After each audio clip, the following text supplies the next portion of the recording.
Active shooter.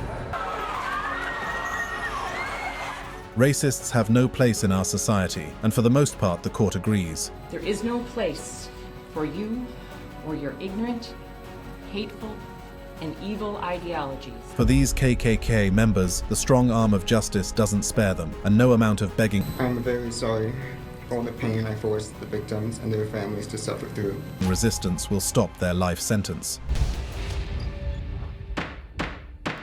First, a gripping and disturbing case that captured national attention. A judge handed down the death penalty to a notorious white supremacist for a horrific shooting spree at 2 Jewish centers in Kansas. If you're going to proceed in this manner, you will be removed from the court. What manner? Be specific. What the hell is he talking about? Miller unleashed a deadly attack driven by his hateful ideology. His targets were the Jewish Community Center and a Jewish retirement home in Overland Park, Kansas. The victims of his ruthless attack included William Corporon, 69, and his 14-year-old grandson, Reet Griffin Underwood, both gunned down outside the Jewish Community Center. A third victim, 53-year-old Terry Lamano, was shot outside the Jewish retirement home where she was visiting her mother. Johnson County District Judge Thomas Kelly Ryan delivered the sentence with a powerful statement. Your attempt to bring hate to this community, to bring terror to this community, has failed. Still, this racist didn't make his court proceedings easy. Hell out of here, go back to myself. And wait for phase 2 if you're not going to give me a fair trial. You won't even answer a simple question. What the hell am I with you? Miller, who also went by Frazier Glenn Cross, was convicted of a series of heinous crimes: 1 count of capital murder, 3 counts of attempted murder, and additional assault and weapons charges. But surprisingly, he represented himself during the trial, openly admitting to the killings. You're making it impossible for me to explain what was on my mind and my specific intent. Therefore, by extension, you prevent me from getting a fair trial, and you're guaranteeing a guilty verdict. Miller revealed his twisted motivation. He simply wanted to kill Jews before he died, believing they held too much power. His admission, though shocking, was not entirely surprising given his long history of espousing violent white supremacist views. Frazier Glenn Miller Jr. was a well-known figure in the extremist circles of white nationalism. He founded several white supremacist groups and twice ran for public office on a platform of white supremacy. His past was full of criminal activity, including convictions for weapons charges and engaging in paramilitary training. Born on November 23, 1940, Miller's early life saw him serving 20 years in the U.S. Army, where he rose to the rank of Master Sergeant in the Special Forces and served in the Vietnam War. His descent into racist ideology began with exposure to extremist literature and involvement with neo-Nazi groups. One God, one race, one nation, so help us God Almighty, white power! In 1980, Miller founded the Carolina Knights of the Ku Klux Klan, which later became the White Patriot Party. This group was openly pro-apartheid and advocated for an all-white nation in the American South. Miller's leadership in this group ended with his arrest in 1987 after a series of legal battles and violations of court injunctions. On April 13, 2014, Miller's hatred resulted in a deadly shooting spree. He drove to the Jewish Community Center and opened fire, and well, you know the rest. Luckily, he was caught. Miller was quickly apprehended by authorities, but his shouts of Heil Hitler during the arrest made clear the motivations behind his actions. The legal proceedings were as dramatic as the crime itself. I want to speak my mind. I spent 20 years in the Army, 2 tours in Vietnam, Let me tell you, Mr. Miller, stop. I earned the right of speech. Stop. Miller attempted to justify his actions with racist rhetoric, a tactic that did little to sway the jury. There's 20,000 illegal aliens who crossed our borders illegally, breaking our laws. August 31, 2015. Miller was found guilty on all counts. Just 8 days later, the jury recommended the death penalty, which Judge Thomas Kelly Ryan formally imposed on November 10, 2015. Miller's reaction to his sentence was predictably defiant. He dismissed the sentence, claiming he knew he would end up on death row and didn't care. His defiance, however, did nothing to reduce the gravity of his crimes or the relief felt by the victims' families upon hearing the verdict. And for your conviction for capital murder, you will be transported to the Kansas Department of Corrections to carry out the sentence of death by lethal injection as provided by Kansas law. Frazier Glenn Miller Jr. died on May 3, 2021, while on death row. Although the exact cause of his death was not specified, authorities indicated that it was due to natural causes. If you think this case was messed up, our next case follows the story of a racist who drove more than 600 miles to kill Hispanic and black people, a real hater. Active shooter.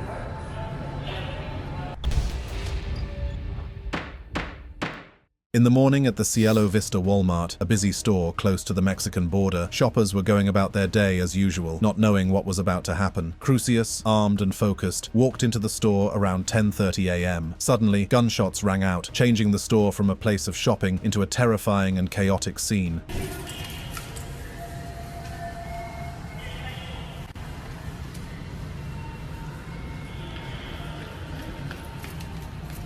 Patrick Wood Crucius, the man behind the tragic mass shooting at the Cielo Vista Walmart in El Paso, Texas, was sentenced to more life terms in prison than any human could possibly serve. The 24-year-old shooter pleaded guilty to a 90-count indictment for a crime which resulted in the deaths of 23 individuals and injuries to 22 others. Crucius's indictment included 45 counts of violating the Matthew Shepard and James Byrd Jr. Hate Crimes Prevention Act, alongside 45 counts of using a firearm in connection with crimes of violence. Police in El Paso say 20 people are dead and 26 more were wounded. Each life sentence corresponds to the individuals he targeted and killed: Andre Anchondo, Jordan Anchondo, Arturo Benavides, Jorge Calvillo Garcia, Guillermo Garcia, Leonardo Campos, Angelina Englesby, Maria Flores, Raul Flores, Adolfo Cerros Hernandez, Alexander Hoffman, David Johnson, Luis Alfonso Juarez, Maria Legarreta Rotha, Maribel Loya Hernandez, and many, many more. During the sentencing phase, which took place near the US-Mexico border, families of the victims had their first chance to directly address Crucius. They shared stories of their loved ones, expressing the profound loss and ongoing pain resulting from the attack. Many spoke of forgiveness, resilience, and the struggle to rebuild their lives after such a traumatic event. Tito Anchondo, whose brother Andre and sister-in-law Jordan were among the victims, talked about resilience. Despite the loss, he conveyed that he continues to move forward, undeterred by Crucius's actions. Paul Jemrowski, the father of Jordan Anchondo, found it excruciating to be in the same room as Crucius, but spoke of the necessity of confronting this painful reality. Dean Reckard, who lost his mother, Margie Reckard, traveled from Omaha, Nebraska to face Crucius in court. His presence, alongside other family members, was a protest against the hatred that led to the attack. I'm just following the lead that I've heard from the El Paso Police Department, where they say there are strong indications that this shooter wrote that manifesto and that this was inspired by his hatred of people here in this community. The case against Crucius involved extensive investigation and collaboration among multiple law enforcement agencies, including the FBI, El Paso Police Department, ATF, and the Texas Department of Public Safety. Crucius admitted to targeting individuals at Walmart based on their perceived national origin, driven by a hateful manifesto he posted online shortly before the attack. Mind you, he drove for 650 from his home in Allen to El Paso to commit mass murder, a totally depraved and hateful racist man. After all was said and done, he was sentenced to 90 consecutive life terms. No cameras were allowed into the courtroom, but we can only imagine the shock on his face as he received the sentence. If you think this case was bad, our next case is about a man who drove into a group of protesters.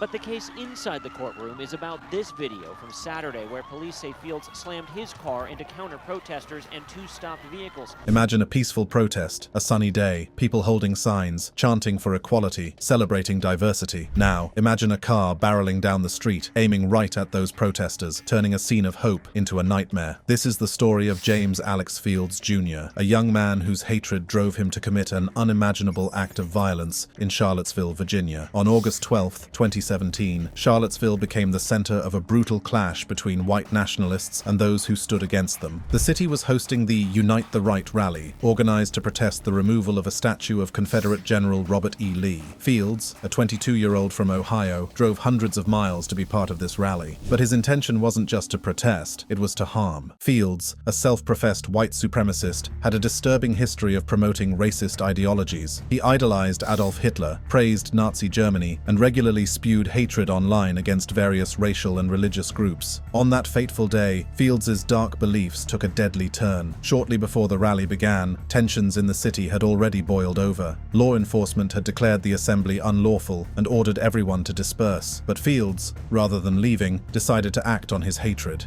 This is on the hands of the city government, of the police, and the radical left. Do you have any accountability for this death at all? Not at all. These radical leftists are the ones that brought violence. They're the ones preparing for violence. They said in their chants, kill the Nazis, kill the fascists. They came prepared for war. Driving his Dodge Challenger, Fields headed towards 4th Street in downtown Charlottesville. As he approached the intersection of 4th and Water Streets, he saw a diverse group of counter-protesters, people of different races and backgrounds, chanting for equality and holding signs against hate. For a moment, Fields paused his car as if contemplating his next move. Then, with chilling resolve, he slowly reversed his vehicle to the top of the hill. As the crowd moved forward, Fields suddenly accelerated down the street, ignoring a stop sign and ramming his car into the crowd at full speed. The impact was devastating.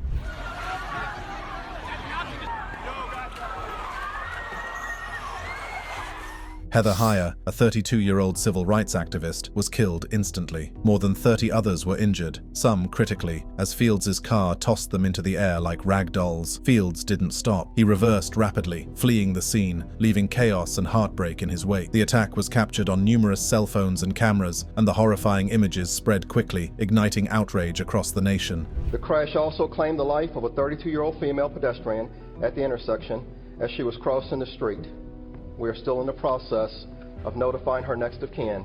The suspect vehicle that left the scene of the crash was located moments later, and the male driver is in custody. The FBI and local police swiftly launched an investigation. Fields was arrested and charged with numerous offenses, including first-degree murder and hate crimes. He later pleaded guilty to 29 federal hate crime charges, admitting that his actions were fueled by the racial, ethnic, and religious diversity of the protesters he targeted. At his trial, Fields' defense pointed to his troubled past, a history of mental illness, and a traumatic childhood. His lawyers argued that he was frightened and acted out of panic, but the prosecution painted a different picture. A man who had long harbored violent, racist beliefs and seized the opportunity to act on them in the most brutal way. Even his former teacher agrees. He loved, the German language, the culture, all this stuff, and then of course that went much further and darker, into Nazism, Adolf Hitler, and, views on race and white supremacy, sadly. Survivors of the attack and families of the victims shared their painful experiences in court. Jean Starr Peterson, who suffered a broken spine and shattered leg, addressed Fields directly, calling him scum and recounting the severe impact of his actions on her life. Marcus Martin, who was famously photographed being struck by Fields' car, spoke about the deep anger and disruption Fields had caused in his life. The judge, acknowledging Fields' mental health issues, pointed out his clear intent to harm and sentenced him to life imprisonment plus 419 years. James Alex Field. But of course, we all know Fields had no remorse. Still, his sentence sends a powerful message. Acts of hate and violence have no place in our society. Now, I want you to imagine you're on a typical commuter train. The day is winding down and you're heading home. But suddenly, the peaceful hum of the journey is shattered by a man spewing vile hatred. He's shouting at young black girls, and things quickly spiral out of control. This is the shocking story of Jeremy Christian, the brutal murders on a Portland Max train that shook the world, and how he kept threatening the victim.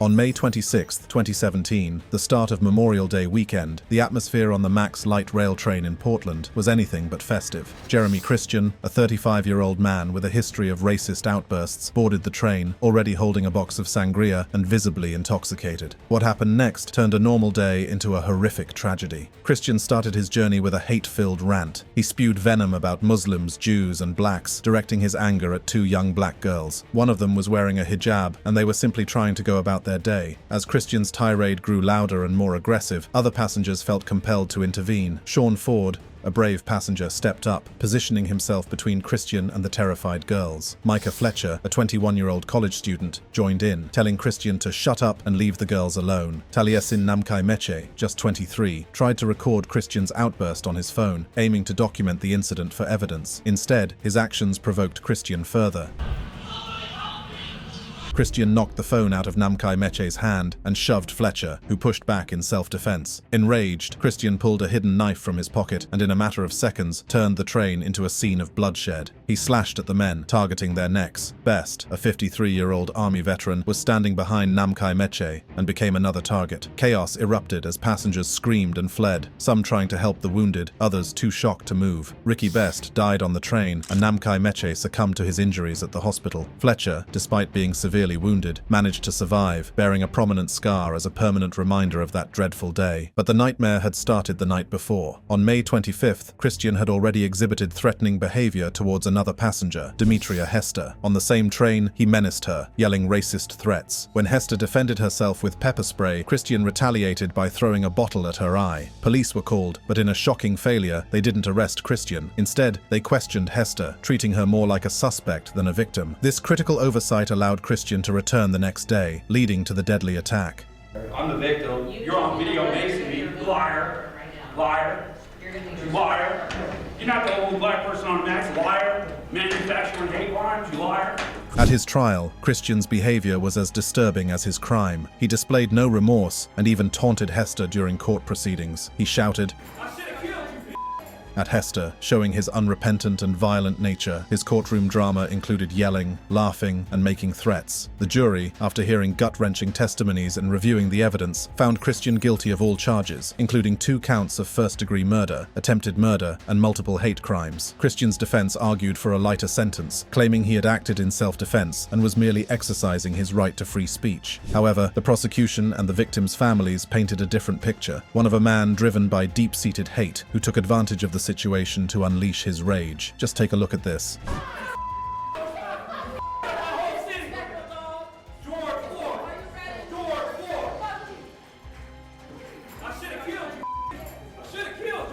At the sentencing hearing, the courtroom was filled with emotion. Family members of Namkai Meche and Best, as well as survivors like Fletcher, recounted their trauma and the profound impact of Christian's actions. Fletcher described his ongoing struggles, including nightmares and a constant fear for his safety. Demetria Hester, in her powerful statement, criticized the justice system for failing to protect her and others from Christian's hatred. The police captured, not killed, a racist white supremacist known to the police. Holding the bloody knife, he attacked and killed people with while drinking wine from his Gatorade bottle. And to Mr. Jeremy Christian, your mom should have swallowed you. But Christian's hatred was too much. And when you die and go to hell, I hope you rot. See you there. Now, hey. Go back to Tennessee too. What do I tell you? Go back to Tennessee too. You can. We don't want you here. All your race baiting. You ain't gonna be mayor either. You ain't gonna be mayor either. After the trial, Judge Cheryl Albrecht sentenced Christian to 2 life terms in prison without any chance of parole for killing Namkai Meche and Best. Christian also received more years for trying to kill Fletcher and hurting Hester. The judge wanted to make sure Christian could never harm anyone again. Even after being found guilty, Christian stayed stubborn. In a video, he showed no remorse for what he did. Instead, he blamed Fletcher, saying he got a bad deal in court. Death to the enemies of America. Leave this country if you hate our freedom. Much like Jeremy Christian, our final case follows the story of a boy who went on a racially charged killing spree in Buffalo. There is no place for you or your ignorant, hateful, and evil ideologies. Peyton Gendron. Peyton Gendron was a 20-year-old who carried out a brutal mass shooting in a Buffalo supermarket, killing 10 black individuals, a mindless, evil crime. When I first saw him shooting, he shot a woman, he shot a deacon, he shot another woman, and then he went in the store and started shooting again.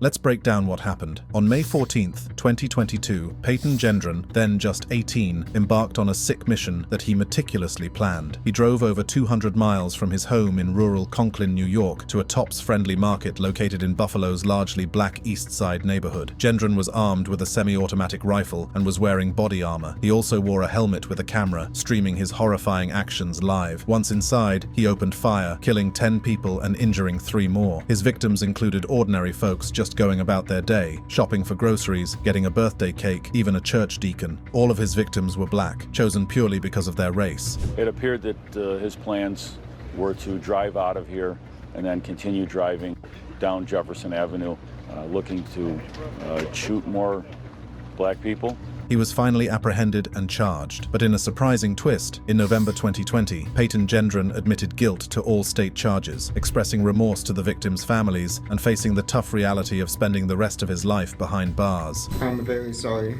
for all the pain I forced the victims and their families to suffer through. I'm very sorry for stealing the lives of your loved ones. I cannot express how much I regret all the decisions I made leading up to my actions on May 14th. I did a terrible thing that day. This landed him a life sentence without the possibility of parole. However, the story doesn't end there. In federal court, Gendron faces additional hate crime charges that open the door to the death penalty, something New York state law does not allow. U.S. Attorney Trini Ross emphasized that Gendron's attack was deeply rooted in racism. He had planned it extensively, picking the location to inflict the most harm on black individuals. Ross described his actions as a calculated choice to maximize the number of black victims. Come down the city and decide you don't like black people. Man, you don't know a damn thing about black people. We're human. We like our kids to go to good schools. We love our kids. We never go in those neighborhoods and take people out. The decision to seek the death penalty has sparked mixed feelings among the families of the victims. Take Mark Talley, for instance. His 63-year-old mother, Geraldine Talley, was among those killed. He expressed a nuanced view, stating he wasn't necessarily disappointed by the death penalty decision, but he personally felt it might be more satisfying if Gendron spent his life in prison. Talley said, "It would have satisfied me more knowing he would have spent the rest of his life in prison being surrounded by the population of people he tried to kill." On the other hand, some family members find solace in the death penalty pursuit, seeing it as a path to justice and closure. This is the worst nightmare that any community can face, and we are hurting and we are seething right now. There is no place for you or your ignorant, hateful, and evil ideologies in a civilized society. But his court appearance was not without drama when a family member of one of his victims attacked him.